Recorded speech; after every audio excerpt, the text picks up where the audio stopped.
Imana ko nageze muri aya Ministries narinegunze nahebye. Nshima mama Pasiteri ko yangiriye icyizere akamfasha. Narabatijwe ndi umukristo muri Ayiberi. Twize ijipo ya biye. Ijipo ya biye ni ijipo itaratse artiste ni kanzu yambaye idoze muri biye. Mwamubonye kaberewe.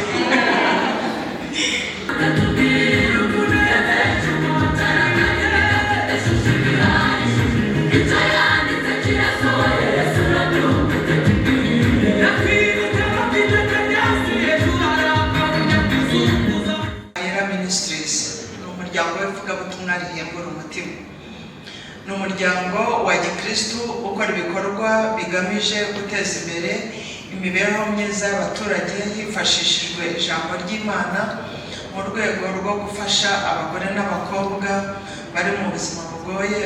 Noneho Ayera Ministries ikabategura amahugurwa y'umwuga w'ubudozi agamije kubafasha kwiga no kwiteza imbere. Dukomere Imana amashyi menshi.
umuyobozi wa Ayera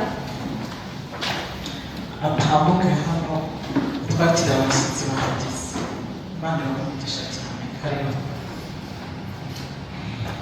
Haleluya. Amen. Imana icyubahiro. Haleluya, haleluya. Imana ishimwe cyane arakoze Yesu wacu. Nukuri tunejejwe n'uyu munsi twari twaramutegereje none turabonye. Imana icyubahiro. Abanyeshuri bimeze gute? Murishimye? Abantu bose mwebwe bataramiye. Amen. Haleluya.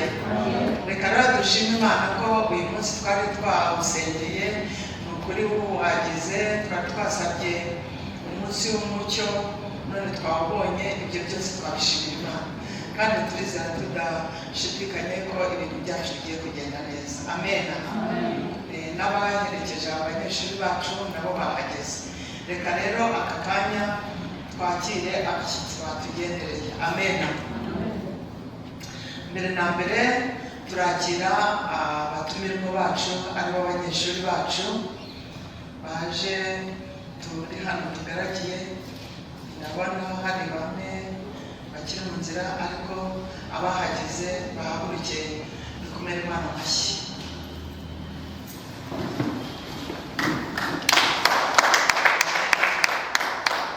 Imana amashyi menshi kubwo abatwicaje muri byicaro mwicarire. Imana ibamugisha. Reka rero dusabe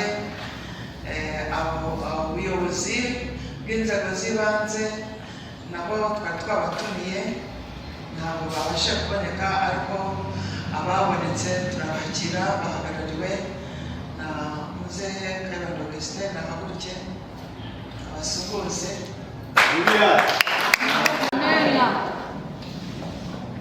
Musarakoze muhaye umwanya umunsi n'umunsi w'ibyishimo nk'uko n'umuyobozi yavuze mu kanya. Nkanjye rero nanjye ayarabizi ishami rishinzwe iby'ubudozi rikorera mu mudugudu wacu nyobora. Nanjye ikintu cya mbere nabasaba ni uko mwakubira amashyi natwe tukabafasha igikorwa nk'iki. Aba ari igikorwa cy'indashyikirwa kuko iyo gahunda nk'izi zakozwe mu mudugudu imyaka igiye kuba 5 niba n'ibizi imyaka 5 igiye kuzura. Iki ni icyiciro cya 4 bigenda birasha imyaka 5. Mu myaka 5 rero hafi dukorana n'umuryango mpera ndetse ko dukorana umunsi ku wundi kandi tukabona birimo umusaruro. Aba ari byo gushima Imana, ibyo gushima Imana kuko harimo na bamwe bagiye barangiriza kugeza ubu ngubu. Iyo tugiye dukurikirana amateka bagenda bifasha bashobora kwiteza imbere, nubwo habamo wenda uburangazi n'ubushobozi buke, ariko n'ubuvugizi nabwo bugenda bukorwa kugira ngo nibura uwarangije hariya agire icyo yimarira. Icyo ni ikintu cyiza cyane kandi na leta icyo ishaka iyo ari umufatanyabikorwa cyane cyane ugambiriye kugeza ku gikorwa nk'iki cyiza, afasha abantu bari mu bibazo binyuranye.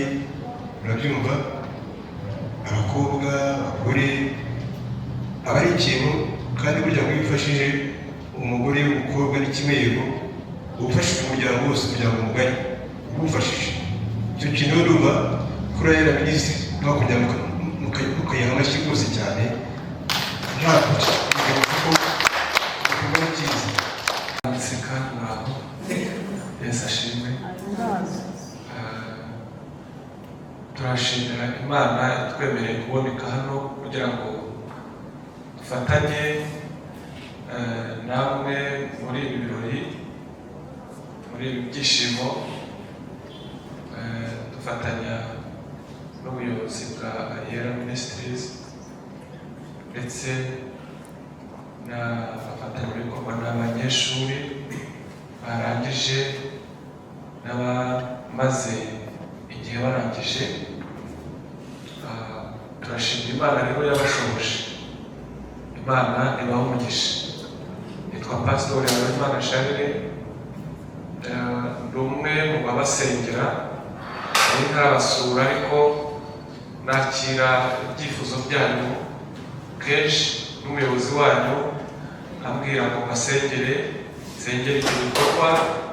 Ibisubizo rero mugenda mubona bigenda biva mu masengesho yacu.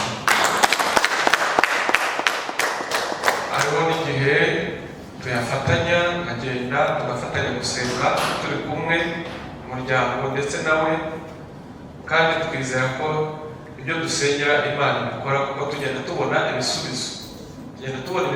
Icyifuzo twasengeye tukabona kiravivuwe, tukabona kirashubijwe. Niyo mpamvu rero mugenda mubona namwe intambwe mutera ko ziba ziturutse ku Mana. Imana ishimwe. Hanyuma nagira ngo rero kuko ngiye gahunda yanjye ari iyo kubaganiriza ijambo ry'Imana, nagira ngo dusome ijambo riri hano mu itangiriro igice cyaho cya 2. Nasoma mu bitabo 2,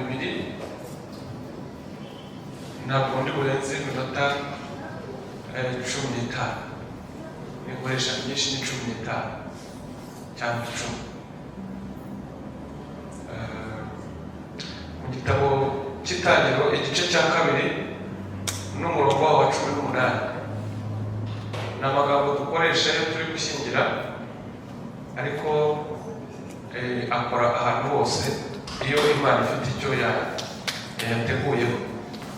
Haravuga ngo kandi Uwiteka Imana iravuga iti si byiza ko uyu muntu aba wenyine, reka muremere umufasha umukwiriye. Hanyuma dusome no muri Yohana ubutumwa bwiza igice cyaho cya 5, turasoma n'umurongo waho wa 5. 9. Aravuga ngo hari umuntu wari ufite indwara y'imara imyaka 38. Yesu amubonye aryamye amenya yuko amaze igihe kirekire, aramubaza ati mbese urashaka gukira? Umurwayi aramusubiza ati databuja, simfite umuntu unjugunya mu kidendezi. Iyo amazi yihindurije, umurwayi aramusubiza ati databuja, simfite umuntu unjugunya mu kidendezi. Iyo amazi yihindurije nkiza, undi antanga kumanukamo. Yesu aramubwira ati byuka gukora umubiri bwawe ugende. Muri ako kanya uwo muntu arakira, yikorera uburiri bwe aragenda. Ubwo hari ku munsi w'isabato. Imana idufashe. Amen.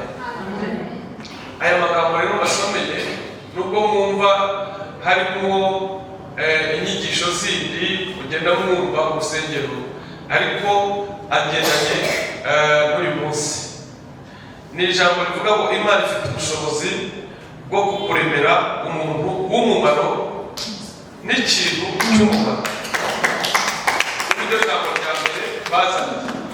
Imana yacu ifite ubushobozi bwo kukuremera umuntu, kandi uwo muntu ikuremeye akaba ari umuntu uzakugirira umumaro mu buzima bwawe bwose. Kabiri, Imana ifite ubushobozi bwo kukuremera ikintu, cya kintu ikuremeye kikazakugirira umumaro mu buzima bwawe bwose. Niyo mpamvu rero mu byo mukora byose, mu byo musaba byose, mu byo mwifuza byose, mugomba kumenya neza yuko Imana ni nziza. Imana ni nziza, kandi n'abantu b'Imana bakorera Imana n'abakozi b'Imana ni beza. Amen. Iryo muraryumvise. Ya kabiri avuga ngo Imana, abantu bashobora kubura umuntu ntaboneke, ibintu ntibiboneke, ukaba uri nyakamwe nta kuntu umeze, ariko Imana y'ubwayo ikiyizira, ikaziba icyuho cy'umuntu, ikaziba icyuho cy'ibintu. Muri kubyumva? Yo irihagije ku buryo wajya uhagarara ukavuga ati aho data na mama batabaye, Yesu yarabaye. Mukomere rwose. Bijya bishoboka rero, bijya bishoboka imfubyi zikabaho kubera Yesu. Bijya bishoboka abapfakazi bakabaho kubera Yesu. Bijya bishoboka abashomeri badafite akazi k'igihe kirekire bakabaho kubera Yesu. Imana yatunze Abisirayeli imyaka 40 irabatunga nta kazi, badahinga, badakora. Irabambika, ibambika imyenda ntiyabasaziraho, ibambika inkweto ntizabacikiraho, irabagaburira ntibakwicwa n'inzara. Ibiryo byitwaga mana. Yesu ashimwe. Kuko Bibiliya iravuga ngo kuko umuntu adatungwa n'umutsima gusa, ngo ahubwo abeshwaho n'ijambo ry'Imana. Birashoboka rero ko Imana ubwayo yakwiyizira, ikiyizira, abantu bakajya babona uriho kandi udasambana, kandi utiba, kandi udateka imitwe, kandi utarwana, kuko Imana itabura uko ibigenza, ikajya ikuvubira imvura, ikakuvubira imigisha. Imana ishimwe. Uyu muntu yaramaze imyaka 38 arwaye. Hanyuma aho hantu hari ikidendezi, navuga ko byari nk'ibitaro, ariko ngo umuntu wabaga adafite uwumuterura, uwumujugunyamo, ntabwo yakiraga, yagumanaga indwara. Hanyuma uwo murwayi rero nawe agatereka nandare ntajye, ahari nanjye nzahakirira. Arahajya, ariko hamara igihe mwiraga, ahamara igihe atabona uwumujugunya mu kidendezi. Hanyuma rero Yesu aza kuhanyura, utagira uko abigenza. aza kuhanyura, wahanyuze abona uwo murwayi uryamye ku buriri, aramubaza ati ese bite wowe? Aramubwira ati ndarwaye, ariko maze igihe ndwaye indwara imbere nawe. Aramubwira ati se noneho urashaka iki? Urashaka gukira? Bagirana ikiganiro, undi aho kugira ngo amusubize ko ashaka gukira, amusubiza ibigendanye n'ibikomere by'imyaka amaze arwaye. Yamubwiye amagambo menshi ariko banditse makeya. Yagombaga kumubwira ati ndashaka gukira, kuko Yesu ni umukiza, yari guhita amukiza, ariko ashaka kubanza kumubwira ibikomere bye, ibigeragezo. Aramubwira ati se ndakira? Amubwira by'amaganya, ndakira se? Ibintu bibera ahangaha urabizi, abantu se abakirira ahangaha ko ari abafite bene wabo, ko ari abafite abana babo, ko ari abafite inshuti zabo, ko ari abafite abarwaza. None se njyewe nakira gute? Ko gukira kwanga bifite uko bigenda, biba bisaba kubona ukujugunya mu kidendezi, kandi njyewe simufite, ntabwo rero nzakira, sinabishobora. Yesu aramubwira ati niba ari ibyo rero, njyewe ndutabo barwaza, njyewe ndutabo bantu, njyewe ndutabo bene wanyu, njyewe nduta izo nshuti zanyu. Hano kanya rero haguruka wigendere, wikorere umurimo ugende. Ngo arahaguruka atagombye kujya mu kidendezi, aragenda. Ni Imana rero itagombye kubigenza, ishobora kuguhagurutsa aba bantu bataguhagurukije, Imana ikagushoboza ikaguhagurutsa. Amen.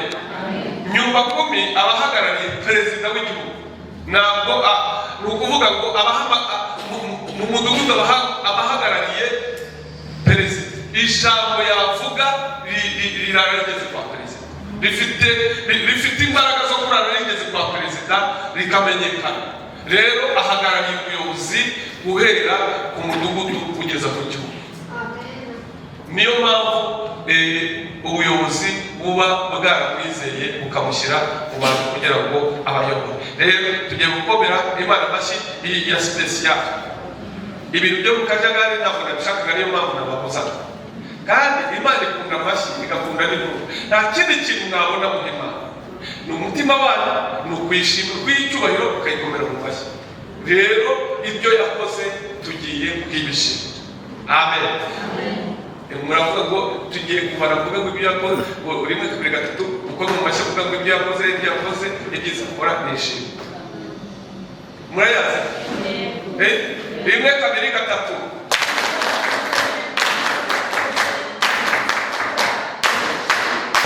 Amen.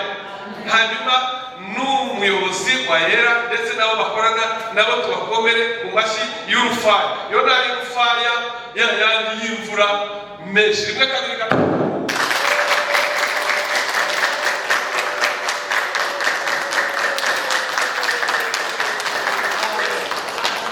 Imana ibaha umugisha.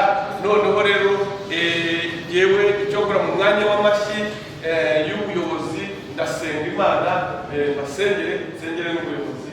Ayo niyo mashyi twageneye ubuyobozi, n'uko basengera Imana kugira ngo Imana yakire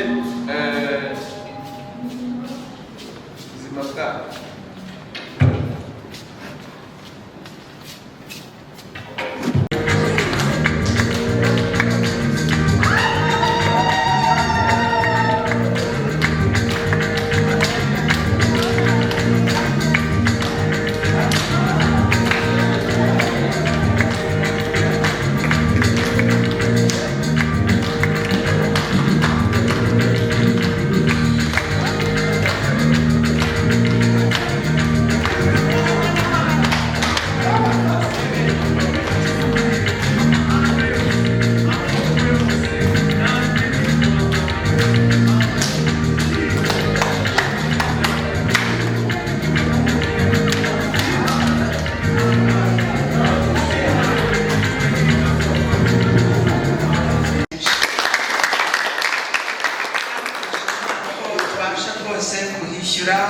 na mwarimu byose bikagenda neza, abanyeshuri bacu bakagumya bakamera neza.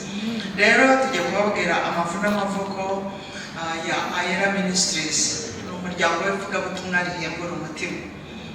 Ni umuryango wa gikristu ukora ibikorwa bigamije guteza imbere imibereho myiza y'abaturage hifashishijwe ijambo ry'Imana mu rwego rwo gufasha abagore n'abakobwa bari mu buzima bugoye, by'umwihariko abahoze mu mwuga w'urya tuzi n'ababyaye inda zidateganijwe. Noneho Ayera Ministries ikabategura amahugurwa y'umwuga w'ubudozi agamije kubafasha kwiga no kwiteza imbere. Dukomere Imana amashyi menshi. Ayo mahugurwa rero akaba twari twigisha abakobwa 12, ariko murabizi ko ahantu hose hagenda habamo ibibazo, hari abasibira, hari ababura. Ntabwo rero twafata impamyabushobozi yacu ngo tuyihe umuntu utarakoze, ngo tumubwire ngo agenda ku isoko ry'umurimo kandi tuzi neza ko ntacyo yakoze byabara kumupfunyikira amazi. Siko bimeze? Yego. Niyo mpamvu rero twabigenje gutya, hakaba habashe kurangiza abakobwa 8. Reka bahaguruke, mukomere Imana amashyi, bahaguruke aho bari.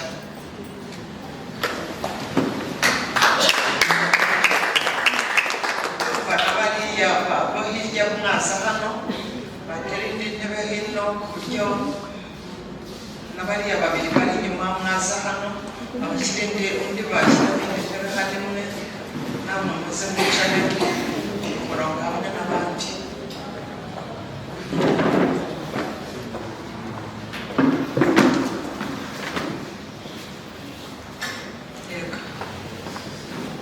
Aba ni bo bakobwa babashije kurangiza nk'uko mubibona. Twakomera Imana amashyi menshi cyane.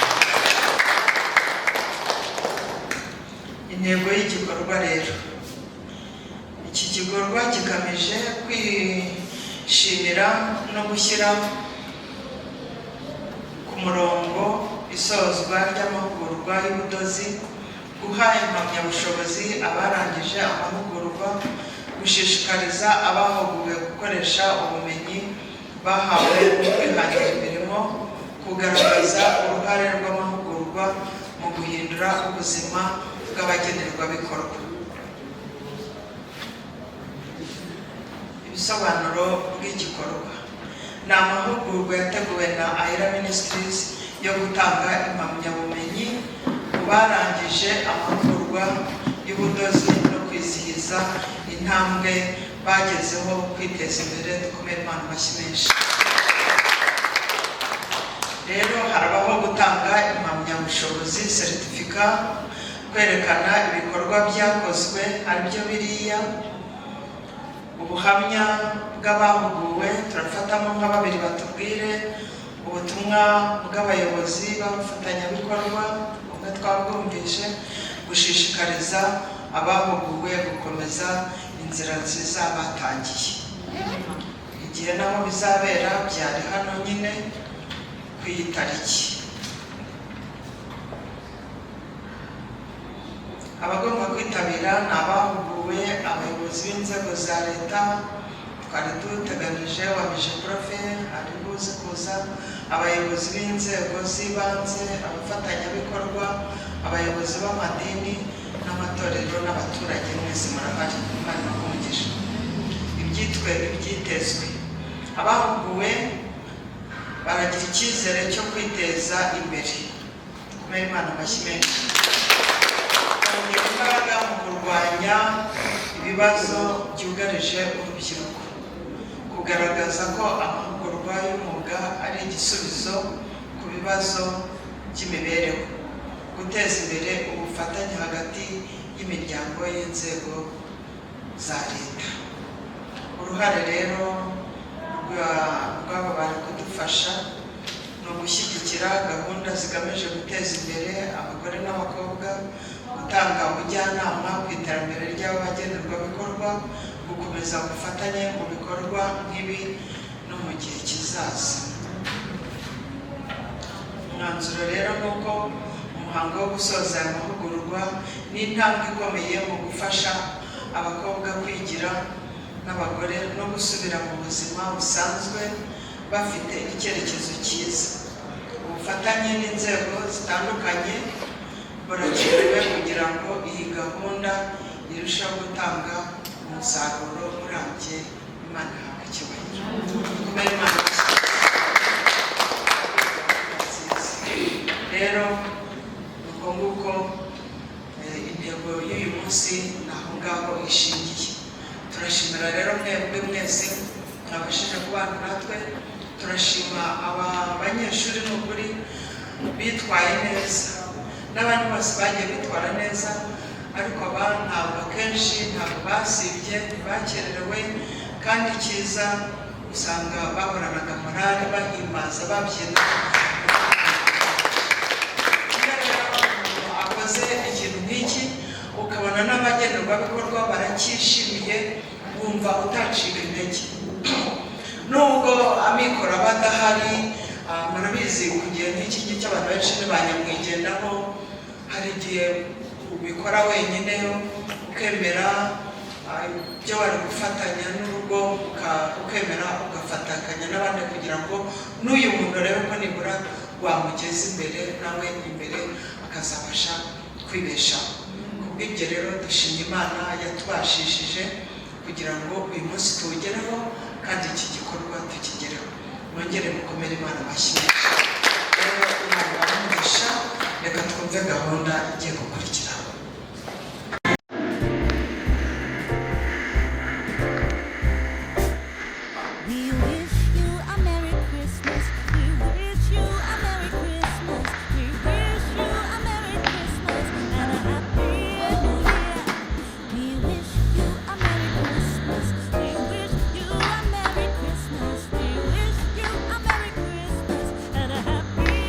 Good tidings we bring.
kugira ngo ababwire indi gahunda igiye gukurikira.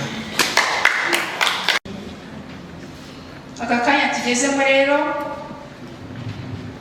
ndasaba umwe mu banyeshuri ahaguruke atubwire muri make ibyo twize, atubwire icyo bizamugezaho, intego afite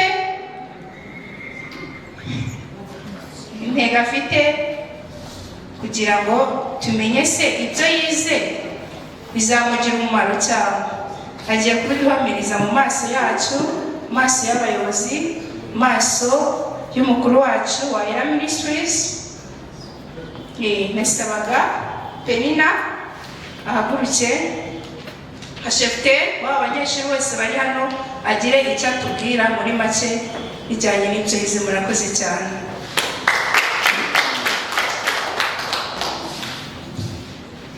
Haleluya. Mbere na mbere ndashimira Imana yadushoboje kugera hano. Ndashimira umuyobozi wacu, umubyeyi mwiza ufite impuhwe n'urukundo. Ndashimira abantu bose baje hano kwifatanya natwe. Yesu aduhane umugisha.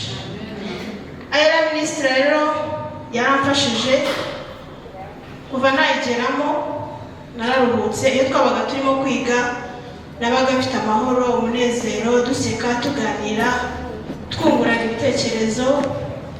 Ufite ikibazo muri twebwe tukaganira, tukamuhumuriza. Uwasibye tukamubaza impamvu yasibye, uwarwaye, abagize ibirori rimwe na rimwe tugasangira. Hari igihe twageraga gutya tukikusanya tugashyira hamwe, tukagira nk'akantu dusangira twese hamwe. Basanga harimo umuntu wabaga agaheruka kera, ariko twarasangiraga gato keza, yaba biswi twahurizaga hamwe.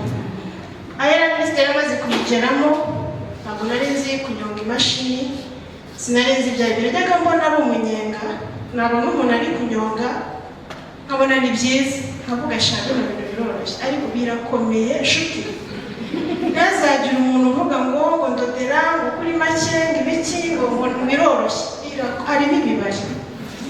Noneho kunyonga biravuna, uragira bigacikagurika bigacika. Nabonaga ari umunyenga kera ntaragera. Natangiriye kuri rimwe nyine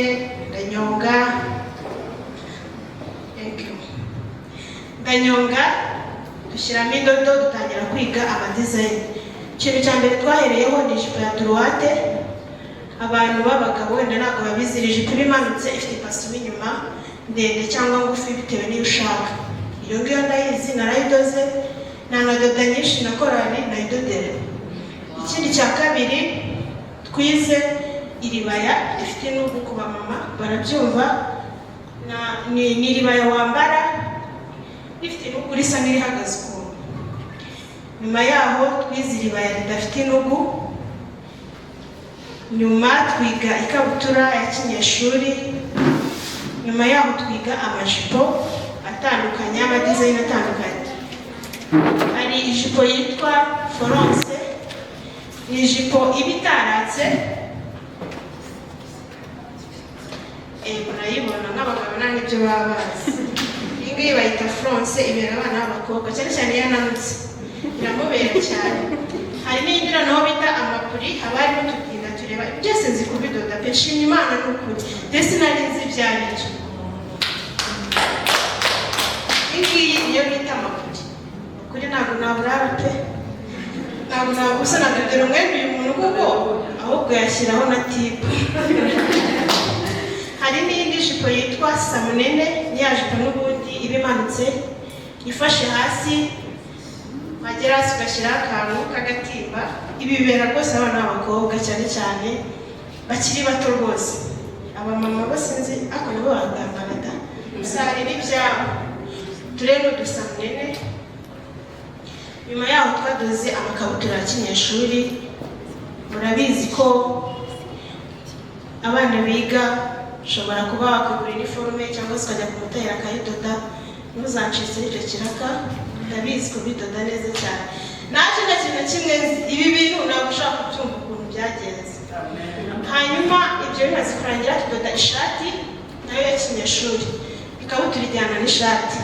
Kandi twabyigaga vuba, twashakaga kugira ngo tubisoze tutarushya tica wacu. Uyu ni umwana mwiza cyane. Iyi ni ishati ya kinyeshuri. Ufite umwana w'umuhungu nta kibazo, twarabyize. Urabona ko nabimenye, sinarize iyi shati mureba irarushya, ikora ryayo urabona byari kubira, nabiraga ibyuya nagira ngo mbwira icane murabizi neza byavamo. Iyi kora rirarushya, nimukabona abantu n'ukuri mujye mubasabira, abantu badoda baragowe biravuna. Iyi shati nayimazeho iminsi nashaka ikora akambwira ngo nahindukiza none byapfuye buri munsi iyi shati sinzayibagirwa. Ndayizi niba ufite umwana w'umuhungu cyangwa se ni umusheri, umufiyanse, umupapa, nta kibazo nabikora. Hanyuma noneho n'ishati ya kigabo sasa noneho nako tubagezeho. Murabona ko iyi ni ishati ya kigabo, batwigiye ku bana batoya kuko tuba turimo kwiga, ariko murabona ko ari ishati idoze neza cyane. Buri muntu aje bitewe n'uko angana namudodera pe kuko turapima. Noneho kandi nkaba nibagiwe nyagera sinarizi ibintu by'ibipimo. Tucyakubwiraga ngo 30 mu nda ugabanya kane, ngajya muri karitsiye tagagabanya kane, kumbe ngo bafata imetero bakayikubiranya ukabona ibipimo. Biragorwa rero umuntu uko yaza angana kose njye namudodera. Ikindi urabona ko maze kubimenya nahise nidodera. Nagiyeyo mfite ikibazo nkomeye, ariko ushobora nko kumbura nambaye gutya ukavuga ngo uparitse hehe.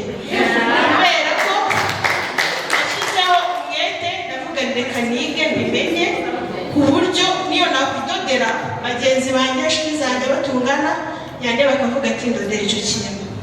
Icyo kintu nakoze. Ndashimira umubyeyi wacu, ndagushimira mbikuye ku mutima, ndagusabira ijuru Imana y'amahoro yibuka imirimo, izajye yibuka imirimo ukora. Kuko biriya iyo ugeze iyo uhuye n'ikibazo ukabwira Imana ngo yibuka imirimo nakoze, Imana iragenda ikajya muri dosiye igahita ireba bikamera nka Dorcas. Ni ukuvuga Tabita yadoderaga abantu imyenda, amaze gupfa abantu baraza bararira. Niyo mpamvu natwe turize imbere yawe ngo ibikurwanya Imana ibiburizemo kuko waradufashije. Umubyeyi mwiza ntabwo nakubonera ibisobanuro, naje nshonje urangaburira, naje mfite ibibazo imbere byose, nta kintu nigeze muhorana mu bushobozi bwawe. Benshi bafite ibyamirenge ko ntacyo bibamariye, ariko mubyeyi uri umuntu mwiza pe, uri umuntu mwiza. Wowe na mama umbyara ijuru ni iryanyu. Bajyavuga ngo iyo umuntu avugwa neza cyane abagiye gupfa ntabwo uzapfuzana mama, kuko ntabwo Imana yabona abantu bari gupfira hanze hanze bari kwiyandarika abandi bapfa nabi unagize gucyura utari wabazana, ntabwo bishoboka. Uri umubyeyi ntashobora kubonera ibisobanuro, ndagukunda n'umutima wanjye, ntabwo wenda babasha kubibona, ariko Imana nihindura amateka uzabona urukundo ngukunda. Ndabashimira rero abana twiganye bose, nawe nabangamiye ngeze babangamira ndabakunda pe. Ubundi mba numva ndimo mu ijoro, ni protokole mu ijoro, abantu bajya baza imiroho ikimenyane nagikora, ariko burya nagikora kuko ndabakunda. Hanyuma rero Yesu aduha umugisha, ukomeze kugira ibihe byiza. Ni abana basabana, ni abana bakundana gato keza tukagasangira. Ufite ikibazo yaba twose pe twahuza ibitekerezo tukunga ubumwe mu rukundo dufite, tugasangira gato kacu keza kandi katatunyura, sibyo ra? Ndabakunda rero kandi abizi ko nanjye munkunda, ndashidikanya. Amarira nazanye ntabwo ari yo natahanye, amarira nazanye ntabwo ari yo natahanye, ku birenge byawe nahabonye gukizwa. Amarira nazanye ntabwo ari yo natahanye, ku birenge byawe niho natabariwe. Amarira nazanye ntabwo ari yo natahanye. Na mbere reka mbanze nshima Imana mfukamye, nkunda kugira emosiyo cyane, mufashe dushime Imana. Uwiteka mwana Rwanda gushima. Nitwa Mugwaneza Janviere, ndi umwana umwe mu bahungu batatu, ndi imfubyi. Nshima Imana ko nageze muri aya minsi nari negunze, nari nihebye, nasengeraga muri katolike ariko nshima mama pasiteri ko yangiriye icyizere akamfasha nkaba narayobotse ayiberi. Mbese abakristo basengera muri ayiberi narabatijwe ndi umukristo muri ayiberi. Ikindi nshimira Imana, nshimira tica haguruka mushimire. Nshimira tica ko yabashe kumfasha nkiga, ajya yihanganira muri twese dukunda kugira amafuti, ariko ndamushimira ko yabashe kutwihanganira, yarakoze. Nabashe kwiga biye, basha kwiga riba ridafite inogu n'irifite inogu, tubasha kwiga ibikapu. Igihe cyagira ndanidodera, murabona ko mfite modeli nziza, cyane n'abayobozi babadodera. Ndashimira n'abayobozi mwese mwabashije guterana natwe, murakoze. Ijambo mu buzima busanzwe ndi umuyobozi w'abadamu, kuri abadamu cyane nsengera agiye muhategere bituma Matilda Kayikujo. Rero uyu mwanya ngitwa kubaganiriza ku ijambo ritoya ariko rinini cyane rizabaherekeza mu buzima bwanyu. Tujye muri Zaburi ya mbere, ijambo rigendanye n'iki gikorwa nshaka kubabwira mutazibagirwa, muzahora muhagazeho kugira ngo tuzasaze neza. Iby'umwami Yesu aduhaye uyu munsi bizatugeze no mu bugingo bw'iteka. Iryo jambo rero riravuga ngo hahirwa umuntu udakurikiza imigambi y'ababi. Mumbabarire iryo jambo muryumve, mujye muhora muryumva, ibihe ntibihindukira imbere yanyu, mujye muhora muryumva. Ntahagarare mu nzira y'abanyabyaha, ntiyicarane n'abakobanyi. Ni ikinyarwanda cyumvikana cyane, sibyo? Ngo ahubwo amategeko y'Uwiteka niyo yishimira, kandi amategeko ye niyo yibwira ku manywa na nijoro. Uwo muntu nyine, sibyo? Ntidukijijwe se? Ngo mutege amatwi mwumve aho hantu tugeze. Aravuga ngo uwo azabana n'igiti cyatewe hafi y'umugezi, cyera imbuto zacyo igihe cyacyo, ibibabi byacyo ntibyuma, icyo azakora cyose kizamubera cyiza. Haleluya, haleluya, haleluya. Numvise iryo jambo, wowe ugiye guhirwa kuko wahuye na marayika akuvana ahantu agushyira mu kidendezi, sibyo? Hanyuma rero uyu munsi urakize. Niba ukize rero mu buryo bw'umubiri, ndashaka ko twumva neza, dutega amatwi twe kurangara. Ukizwe n'ibigendanye n'iki no mu mwuka, kugira ngo ibyo Imana igiye kuguha muri uyu murimo mumaze kwiga, sibyo, uzabikoresha uyubaha, ibi biha umugisha. Iri jambo riratubwira ngo icyo azakora cyose kizamubera cyiza. Uyu murimo w'ubudozi mugiye gukora niwo ijambo ry'Imana ryavuze hano kera. Icyo mugiye gukora kizababera cyiza, nimwubaha Imana. Ubwo rero nimwubaha Imana, ugahura n'ikikugerageza gito cyangwa kinini, uzabwire Imana ati Mwami Yesu, narakubashye, kandi twasomye ko nzamera nk'igiti cyatewe hafi y'umugezi. Bivuga ngo icyo giti gihora gitoshye cyane, bishaka gusobanura umukristo mwiza mu gihe cyiza anyura muri ubu buzima ducamo. Nuhura n'ikikugerageza, uzibuke yuko ugomba kuwushinga imizi muri Kristo Yesu akaba ari ubuyobozi. Hanyuma nawe umubwira uti se ku minsi ari mibi, ko ibi bintu bimeze gutya, kandi ko waduhaye isezerano ko icyo tuzakora cyose kizatubera cyiza. Icyo gihe Umwami Yesu azaza gufasha, kandi mbifurije ko tuzahora mu bwami bw'umuco. Ndasabira umugisha cyane Pastor Chantal n'abamambre bo muri Ayera Ministries, ndabasabira umugisha cyane. Iki gitekerezo gitangira ni imyaka myinshi, ndabizi twaranabisengeye. Nanjye mfashe uyu mwanya kugira ngo nshimire Imana, ndabaza nsubiza amaso inyuma nkareba icyo gihe, nkareba uyu munsi ahantu bigeze. Navuga ngo icyubahiro ni icy'Uwiteka, azatugeza kure. Rero uyu muntu marayika Yesu yabahaye azabageza kure, kuko uyu ni umurobyi w'abantu. Reka rero dukomere Imana yacu amashyi.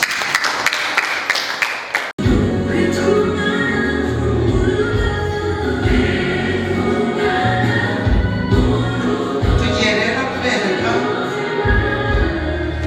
ibikorwa abanyeshuri bacu bafatanyije na tica bamaze kugeraho. Reka duhe tica agende atubwira, hanyuma abanyeshuri mubifate mu ntoki.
Ko mutubona rero turi hano abanyeshuri bafashijwe n'umushinga Ayra Ministries mu kwiga umwuga w'ubudozi. Ko turi hano twatangiye turi 18 nk'uko babivuze, ariko kubw'impamvu zigiye zitandukanye, imbogamizi, hari igihe bigera umunyeshuri udakurikiwe neza tukaba tumushyize hirya agasibira akazagaruka kwiga nyuma, kugira ngo kuko tuba twize ibintu bizatugira umumaro, umuntu uzajya hanze akagira icyo yigezaho. Twahereye iyo tugiye kwiga umwuga w'ubudozi, twiga kunyonga, iyo tuvuye twiga kuyobora, tukiga kwafira imashini. Iyo mvuze kwafira tuba tuvuze kumwe bashyiramo urudodo mu mashini kugira ngo babashe kudoda. Iyo tubivuyeho twiga gufata ibipimo, tukiga ijipo ya droite. Twize ijipo ya droite, ni ijipo imanitse kuri taye ifite pasu y'inyuma. Twize ibipimo by'abana batoya kuko twa turi kwiga, ariko bitavuze ko n'iby'abakuru tuzi kubidoda, sibyo? Tumaze kwiga ijipo ya droite, twize n'iribaya ridafite intugu. Iribaya ridafite intugu rijyanye na ya jipo ushobora kwambariraho. Murabibona ko bidoze neza, nubwo ari iby'abana ariko urabona ko bidoze neza. Ni akaribaya keza wambarira ku ijipo ukaberwa. Tumaze kwiga ijipo ya droite n'iribaya ridafite intugu, twize ijipo ya fronce.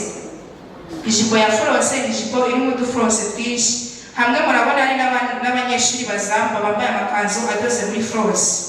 Uramubona kuri ariyo yambaye ijipo ya fronce, niko ikanzu ya fronce niko bayita, yo gusiga idafite intugu. Tumaze kwiga ijipo ya fronce, twize n'iribaya rifite intugu wakwambarira kuri ya jipo ya fronce. Kumurebera ko umubyeyi wacu umupasiteri, umuyobozi wa Ayra Ministries, nawe afashe iribaya ry'intugu, ande niyo yambaye babyita iribaya ry'intugu. Byiza cyane. Tumaze kwiga ijipo ya fronce n'iribaya ry'intugu, twagize ijipo y'amapuri. Ijipo y'amapuri ni iyi umunyeshuri ari kwereka, murayibona, ni ijipo ifite amapuri arebana. Iyi jipo ushobora kuyishyiraho iribaya ry'intugu cyangwa ugashyiraho iribaya ridafite intugu, byose birajyanye kandi biba bisa neza. Tumaze kubyiga twahise twiga ijipo ya samunene. Samunene ni ijipo imanitse kuri taye ifite akantu ko hasi. Ushobora kugashyiraho akamapuri cyangwa ugashyiraho nk'ako umubyeyi wacu yambaye. Ni keza cyane, sibyo? Ni urugero rwiza bayaguhaye. Tumaze kwiga ijipo ya samunene, twize ijipo ya bien. Ijipo ya bien ni ijipo itaratse, at least ni kanzu yambaye idoze muri bien. Mwamubonye kaberewe. tumaze kwiga ijipo ya biye, twakurikijeho ishati y'amaboko magufi ariyo ya kinyeshuri. Mwayibonye ko imeze neza, abafite abana b'abagabo n'abagabo barazambara ziciye amaboko, sibyo ra? Ibi byose turi kubereka si kuvuga ko ndi kwivuga ndi teacher, ariko buri wese ari umunyeshuri yabidoda, azi kwifatira ibipimo kandi azi no kubikada ubwe, kuko bo barabyikatira nta muntu watira, barabizi. Ni gahunda tuziranye, sibyo? Tumaze kwiga ishati y'amaboko magufi ya kinyeshuri, kwizi ishati y'amaboko maremare ni ishati ya kigabo ifite amaboko maremare, hano benshi baranasambaye, sibyo ra? Iyi niyo bita ishati y'amaboko maremare, kuko babwiye amashati aragorana, ariko ndabizi neza ko bya bintu byose twapfuye turi kwidoda tubyiga habukira ari bya mwarimu, sibyo? Uwari urushya yaramenye, ariko turakundana, sibyo? Tumaze kwiga amashati ntitwibagiwe twize n'amakabutura kuzatuyambarira ya kinyeshuri. Ubona ko ni ikabutura ufite umwana yambara neza, asa neza, nta n'ikibazo, ni agakabutura keza. Bitavuze ko niyo abantu bakuru bayidoda, sibyo? Twamaze kwiga ibyo byose, tumaze kubyiga tubona tutaza tubura aho tubitwara. Amafaranga twakorera se twajya tuyatwara muke, ntabwo byari gukunda. Twarasimbutse duhita tudoda n'ibikapu byo gutwaramo ya mafaranga yacu, ya myenda twadoze.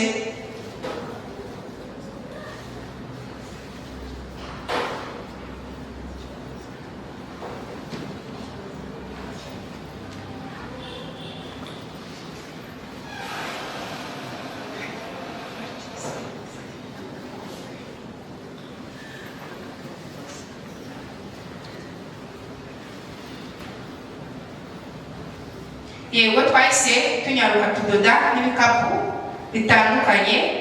Hari igikapu bita agasakambi ushobora gutwaramo telefone, amafaranga, ibyangombwa. Abantu benshi baba badufite, sibyo ra? Abamama dukunda kutugendana. Tugeze hirya ku bacuruzi ntitwayibagiwe, twize agakapu kamwe wambara ubikamo amafaranga kugira ngo batagutwara, sibyo? Tunyarutse twiga no ku bakobwa, udushakoshi twiza, agasakoshi ugiye ku kazi ugakubitamo twangombwa udukoresho twawe ukiga utunyaruka cyane. Ntitwibagiwe abamama, twaranyarutse tubadodera amasakoshi meza asa neza, umumama nyine afata neza, ukavuga ati rwose murabona ko abakobwa bacu bagiye kumwuga, basohotse bameze neza, umudamu arayifata akagenda rwose ku kazi nta kimwaro, sibyo? Tunyarutse hirya ntabwo twibagiwe abanyeshuri, twarabazirikanye abanyeshuri bacu, tubaga two gutwaramo amakayi y'abanyeshuri. Muratubona twaramo amakayi y'abanyeshuri bagiye ku mashuri kugira ngo nabo bahahe ubumenyi. Twibagiye ku bakozi bacu, abakozi udukapu twa mashini two gutwaramo mashini cyangwa bya byangombwa ku bakozi bajyana mu kazi kugira ngo imvura nigwa bitanyagirwa. Yego ndakeka muri make ni ibyo bikapu twize by'ingenzi, n'imyenda niyo twize. Abashimira Imana, mpagaze nshimira Imana ko yatufashije ikaduha imbaraga, ikaduha n'ubwenge kugira ngo tubashe twebwe ubwacu ntacyo twari kwishoboza, ariko Imana ishimwe kuko yahabaye ikaduha imbaraga. Tunashimira umubyeyi wacu duhozaho amaso iteka n'iteka, bagahangayikishijwe natwe, ariko natwe tukubwira ati ntabwo twigeze tugutenguha, ntituzanagutererana. Tugusabira umugisha, ibyiza byose Nyagasani atanga bigusendera. Ndabashimiye cyane n'abageze hano baje kwifatikanya natwe, turabashimiye cyane. Imana iduhana umugisha.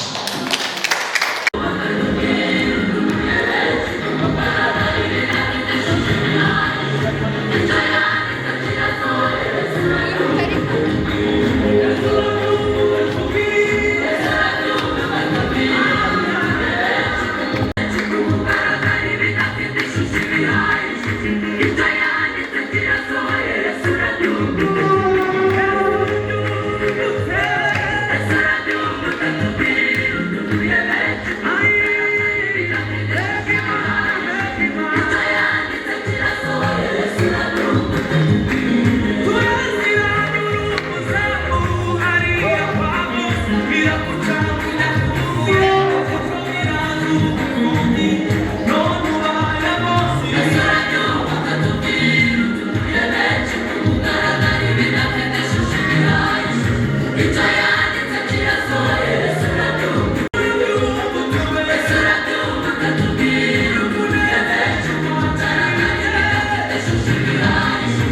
icyo yanditse kirasohoka